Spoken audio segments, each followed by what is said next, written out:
मनोरुग्ण आणि सहल हे दोन्ही शब्द परस्पर विरोधी वाटतात. मात्र मनोरुग्णांना अध्यात्माची अनुभूती व्हावी, त्यांच्याही जीवनामध्ये आनंद पेरला जावा म्हणून नंददीपच्या निराधार बेघर निवारा केंद्रामधील 13 मनोरुग्णांची सहल वैष्णोदेवीला जाऊन आली.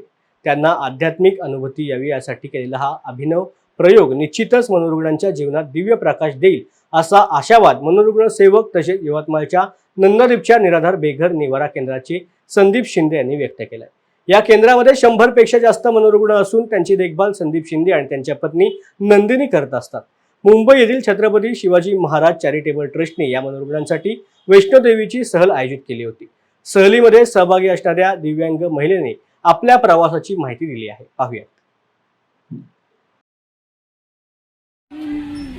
वैष्णोदेवीला गेलो, तिथे विविध ठिकाणं आम्ही पाहिले.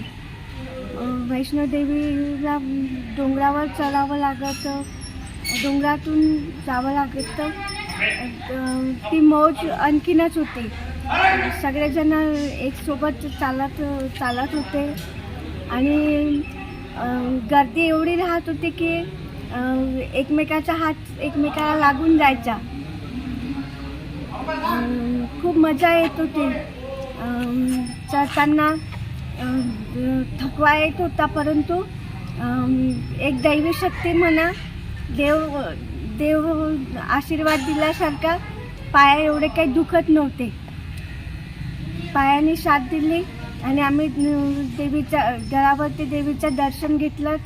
तेव्हा खरोखर खूप मौज लुटल्यासारखं वाटत होतं. सर्वांना कधी एकदा देवीचं दर्शन घेईन असं झालं होतं. आणि एकदा देवीचं दर्शनाला गेल्यावर सगळे प्रसन्नतेने देवाचं दर्शन घेऊन मोकळे झाले. फार काही उशीर लागला नाही.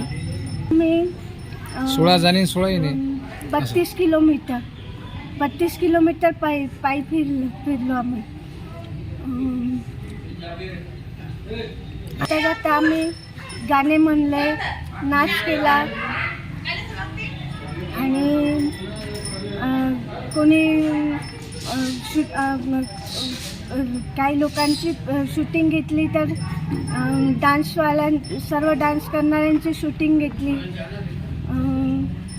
माझं नाव कुमारी सीमा पुरुषोत्तमराव गुलवाळे.